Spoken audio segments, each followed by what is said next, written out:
Bonjour à tous et bienvenue aujourd'hui dans la seconde vidéo des pronostics des groupes de l'Euro 2020 avec cette fois donc le groupe B dont fait partie le Danemark, la Finlande, la Belgique et la Russie, un groupe très homogène qu'on va détailler, qu'on va décortiquer. Il y aura dans cette vidéo une présentation rapide de chaque formation, puis un classement, mon pronostic du classement de ce groupe de la première à la quatrième place avec le nombre de points et avec le résultat, le score exact pour chaque match. Donc des pronostics très détaillés, n'oubliez pas de mettre le like si ce contenu vous plaît et de me donner dans les commentaires votre classement de ce groupe B qui s'annonce vraiment passionnant puisqu'il y a pas mal de détails d'analyse à prendre en compte. Si vous voulez plus de pronostics notamment sur le football, sur le tennis en ce moment avec Roland Garros, n'hésitez pas à rejoindre mon groupe de pronostics 100% gratuit. Hier on a fait tomber une cote à 3,48 et aujourd'hui il y a une cote à 3,07 qui a été envoyée, donc n'hésitez pas à rejoindre ce groupe, le lien se trouve dans la description, c'est 100% gratuit. Chose importante à savoir dans ce groupe, c'est que les deux stades qui accueillent les compétitions sont Copenhague et Saint-Pétersbourg. Donc on a un net avantage pour le Danemark et la Russie qui seront donc hébergés à domicile pour des matchs avec public, bon avec des jauges, on ne sait pas encore exactement de combien, mais en tout cas il y aura du public local dans les stades au Danemark et en Russie et ça va forcément pousser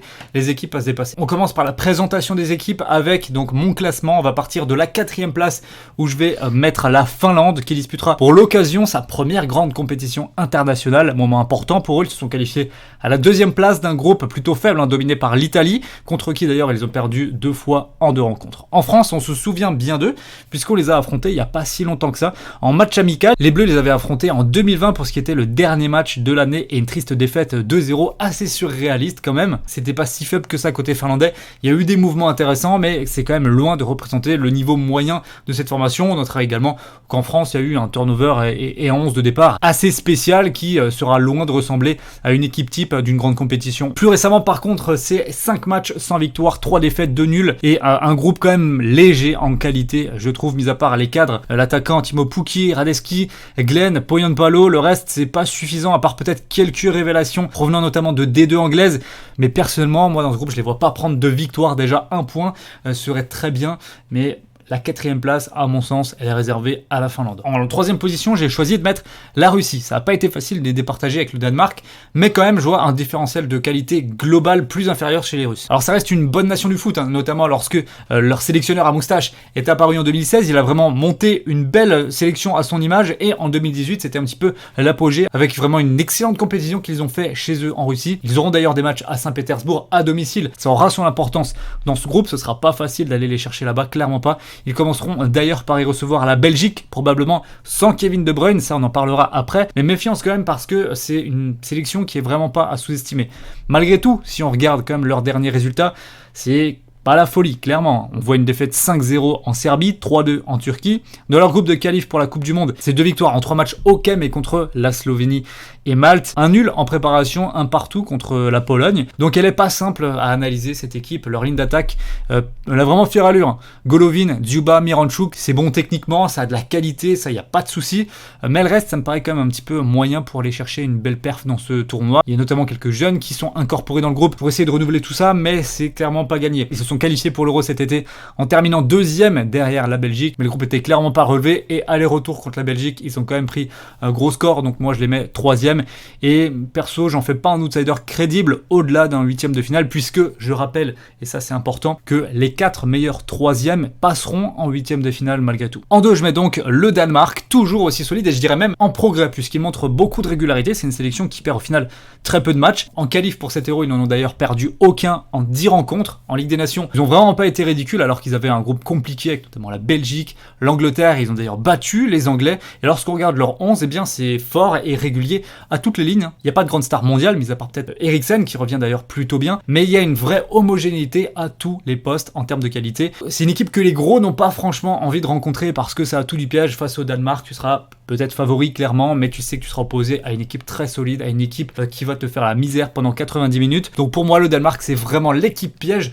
de cet Euro contre qui il sera difficile d'aller gagner. Donc je les vois assez largement sortir de la poule, que ce soit premier, deuxième ou même meilleur troisième, à mon avis ça devrait le faire. Et même pour aller plus loin, je dirais que c'est un outsider assez crédible pour disons un quart de finale cet été. En 1 du coup c'est la Belgique. L'évidence vous me direz, même si ce ne sera pas simple non plus, je pense il y a beaucoup de pièges à éviter dans ce groupe, sachant qu'ils affronteront les Russes et les Danois en premier et à chaque fois à l'extérieur, donc dans des stades qui leur seront hostiles. Il va falloir être prêt, il va falloir être costaud pour qualifier les Belges. Là par contre ils n'ont pas fait de détails, hein. 10 matchs, 10 victoires. L'équipe on la connaît, les principes de jeu également, ça ne bouge pas sous Martinez. Donc ils devraient être logiquement au rendez-vous pour performer.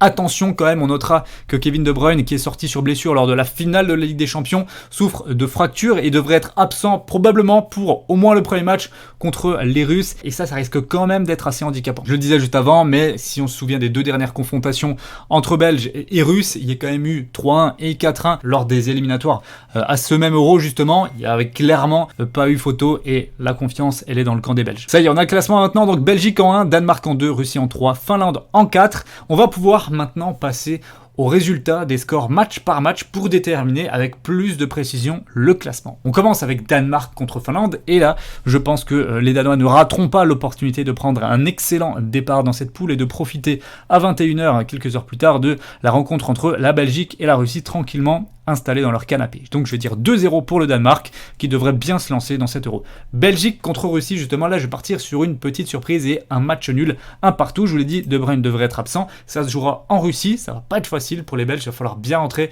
dans cet Euro, mais je les vois se faire accrocher 1-1, c'est pas irrémédiable non plus, même pour la première place. Ensuite on passe à la deuxième journée. Là malheureusement les Finlandais, je pense qu'ils vont faire les frais de l'engouement russe du premier match et du match nul face à la Belgique, et je les vois s'imposer sur le score de 2-1, non sans démériter les Finlandais. Je pense qu'ils opposeront une belle résistance. On a ensuite un Danemark-Belgique où là il n'y aura plus de choix pour les Belges, il va falloir prendre les 3 points et je les vois au terme d'un match très âpre disputé s'imposer sur le plus petit des scores, c'est-à-dire 1-0, ce qui nous amènerait à la dernière journée intéressante avec de l'enjeu partout. Finlande-Belgique, là je pense que les Belges prendront définitivement les devants en s'imposant plus largement 3-1, tandis que j'imagine le Danemark s'imposer. Chose très importante, ce match il aura lieu à Copenhague et non à Saint-Pétersbourg, donc avantage Danemark dans une dernière journée qui pourrait être tout à fait décisive. C'est pour ça que je donne l'avantage au Danemark. Ça nous donnerait donc un groupe avec en premier la Belgique 7 points, en deuxième le Danemark 6 points, troisième la Russie 4 points et les pauvres Finlandais, malheureusement pour eux, je les ai mis à 0 points. Avec 4 points, ça devrait suffire pour la Russie pour être dans les 4 meilleurs troisièmes et se qualifier pour les huitièmes de finale. Voici ce que j'imagine de ce groupe B à l'Euro 2020. N'oubliez pas, si vous voulez miser pendant l'Euro, vous avez en ce moment une offre absolument extraordinaire avec 200 € de bonus chez le partenaire de la chaîne, c'est-à-dire BetClick. Avec le code promo LTP, lorsque vous faites votre inscription, vous rentrez ce code, vous inscrivez avec le lien qui se trouve juste en bas dans la description, vous cliquez dessus, vous arrivez directement chez BetClick, et bien vous avez jusqu'à 200 € remboursés si votre premier pronostic est perdant. N'hésitez pas, si clairement vous n'avez pas de compte BetClick, faites-en un, faites-vous plaisir sur le premier prono, il est remboursé sans risque. Voilà, c'était tout pour ce groupe B, j'espère que la vidéo vous aura plu, nous on se retrouve très bientôt et dès demain pour la suite des pronostics des groupes, ça va s'intensifier. Je vais également vous donner quelques gros tickets paris sportifs à tenter sur l'ensemble des phases de poule, il y a des cotes très intéressantes à aller chercher, notamment sur les qualifications. Donc belle journée à vous et on se dit à très vite sur YouTube. Ciao.